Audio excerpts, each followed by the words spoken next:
这个故事如果你听起来不累，那么你的听力水平在生活中是完全够用的。要持续提升英文，记得点击订阅按钮。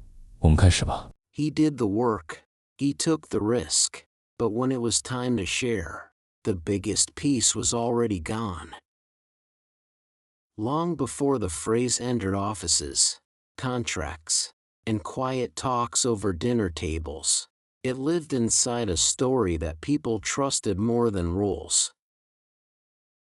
It came from a time when stories explained the world better than laws did.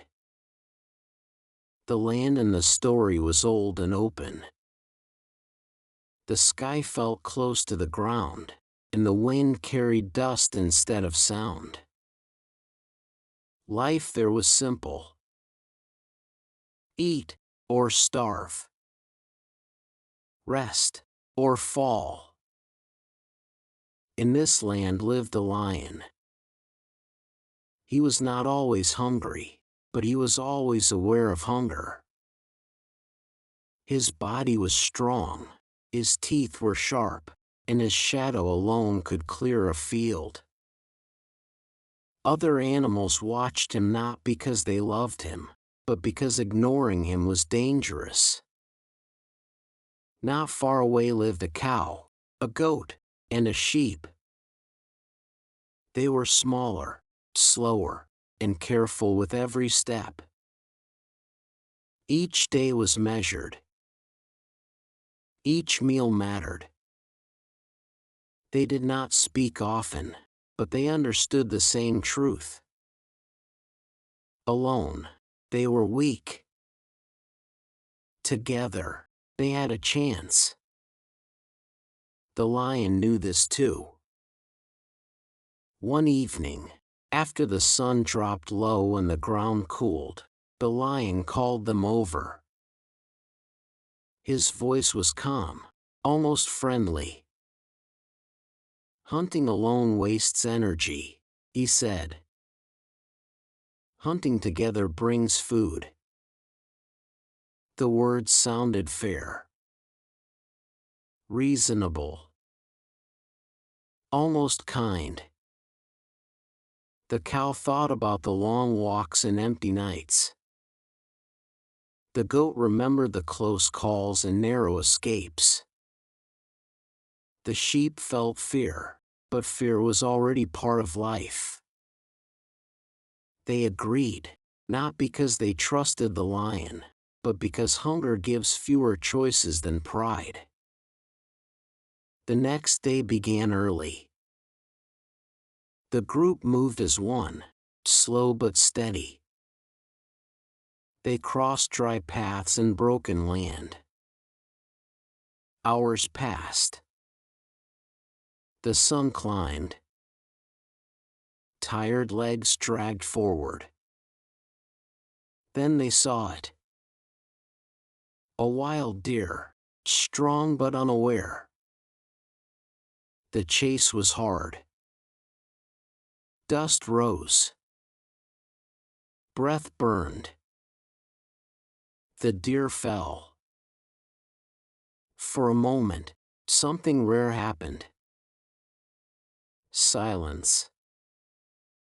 Relief. Hope. They stood around the body. This was more food than any of them had seen in weeks. The lion stepped forward and began to cut the meat. His claws moved with care, almost with respect. 4 parts. Clean lines. Equal size. The others watched closely. No one spoke. This moment mattered. The lion leaned back and spoke. "The first part is mine," he said, "because I am king." The words landed heavy. Still, no one argued. "The second part is also mine," he continued, "because I chose this hunt." The cow felt her chest tighten. The goat swallowed hard. The third part belongs to me as well, said the lion, his voice firm, because I am the strongest. The air changed. The ground felt less steady. The lion looked at the last piece. He smiled, not with joy, but with certainty. This final part, he said, is for anyone brave enough to challenge me. No one moved. The lion ate. Slowly. Fully. The others left with empty stomachs and full understanding. That understanding did not stay in the field. It traveled. People told the story because it felt honest.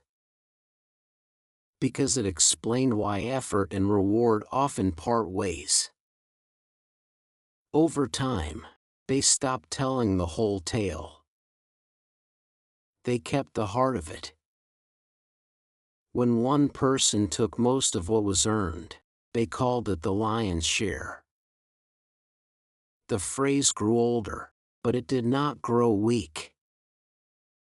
Kings took the lion's share of land. Generals took the lion's share of praise. Workers took home tired hands and quiet anger. History repeated the shape again and again. Different names. Same pattern. There's a small moment in the story that often goes unnoticed. For a brief time, the hunt was shared. Cooperation worked. Fairness almost existed. Then power spoke. That is why the phrase survived. It matched what people saw. Even now, the lion's share appears in modern rooms. Meetings end. Numbers are shown. One name shines brighter than the rest. Someone stays late. Someone else signs first. The story does not tell us what the smaller animals did next. Maybe they learned to leave. Maybe they waited. Maybe they searched for another way. That missing ending is not a mistake. It is a mirror. Look at where you stand. Look at what you give. When the time comes to divide the reward, remember the old firelight story. And ask yourself who is really taking the lion's share. 能以非母语者的身份专注学习到现在，这本身就是很棒的进步。真诚感谢你的观看。如果你觉得本期内容实用，点赞或留言让我知道你的想法，这对我持续创作非常重要。我们下期见。